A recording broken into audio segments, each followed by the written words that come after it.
अपभ्रंश में कितने स्वर मौजूद हैं? अपभ्रंश में कितने स्वर मौजूद हैं? इसका ऑप्शन नंबर 3 8। Option number 3 8। इनमें से कौन सा शब्द पुल्लिंग है?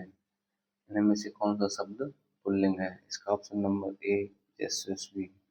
ऑप्शन नंबर ए। निर्गुण कवियों में सर्वाधिक शिक्षित संत इनमें से कौन से हैं? ऑप्शन नंबर ए सुंदरदास। ऑप्शन नंबर ए सुंदरदास। क्वेश्चन नंबर 4, इनमें से कौन सा शब्द भूगोल का विलोम है? इनमें से कौन सा शब्द भूगोल का विलोम है? इसका ऑप्शन नंबर 4 खगोल।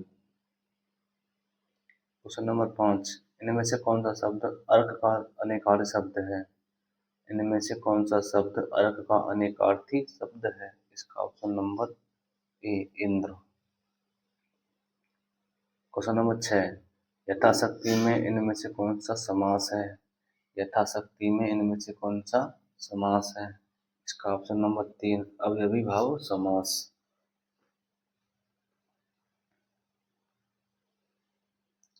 क्वेश्चन नंबर 7, विशेषण मूलतः कितने प्रकार के होते हैं? विशेषण मूलतः कितने प्रकार के होते हैं? इसका ऑप्शन नंबर है 4 प्रकार के होते हैं। क्वेश्चन नंबर 8, पिता के घर पर रहने वाली युवती के लिए इनमें से उपयुक्त शब्द कौन सा है? पिता के घर पर रहने वाली युवती के लिए इनमें से उपयुक्त शब्द कौन सा है? इसका option number B. Option number 2 Subhashini. इनमें से अधिकरण का बोधक चिन्ह कौन सा है? क्वेश्चन नंबर 9, इनमें से अधिकरण का बोधक चिन्ह कौन सा है? इसका option number 2। Option number 2। Question number 10 है, इनमें से राजसी का क्या है? इसका ऑप्शन नंबर 4 स्वर। ऑप्शन नंबर 4 स्वर।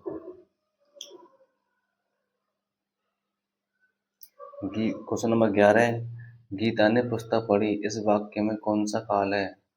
क्वेश्चन नंबर 11, गीता ने पुस्तक पढ़ी इस वाक्य में कौन सा काल है? इसका ऑप्शन नंबर पूर्व वर्तमान काल। Option number 2। क्वेश्चन नंबर 12, 16 मात्रा वाला छंद कौन सा है? 16 मात्रा वाला छंद कौन सा है? इसका ऑप्शन नंबर 2 चौपाई। इनमें से कौन सी भाषा का विकास मगधी अपभ्रंश से हुआ? इसका option number 4 Magahi. Option number 4 Magahi. Question number 14, इनमें से कौन सा शब्द अग्नि का पर्यायवाची नहीं है? क्वेश्चन नंबर 14, इनमें से कौन सा शब्द अग्नि का पर्यायवाची नहीं है? Option number 3। Option number 3। Question number 5। Question number 15, इनमें से यौगिक सार्वनामिक विशेषण का कौन सा उदाहरण सही है? ऐसा आदमी नहीं देखा। ऑप्शन नंबर 4 ऐसा आदमी नहीं देखा। क्वेश्चन नंबर 16, इनमें से वीर रस के कवि कौन है? इनमें से वीर रस के कवि कौन है? इसका option number 2 Ramdhari Singh Dinkar. Ramdhari Singh Dinkar. Question number 17, कुंडलीय छंद में चरणों की संख्या कितनी होती है? कुंडलीय छंद में चरणों की संख्या कितनी होती है? इसका ऑप्शन नंबर 4 6 होती है।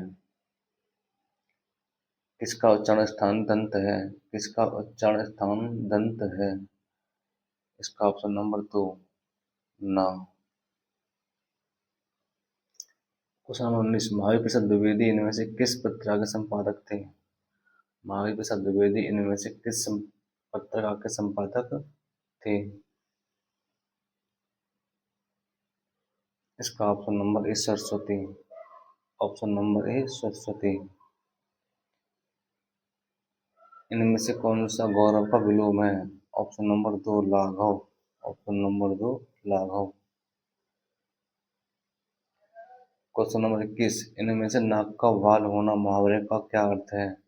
क्वेश्चन नंबर 21, इनमें से नाक का वाल होना मुहावरे का क्या अर्थ है? इसका ऑप्शन नंबर 7 अधिक प्यारा होना।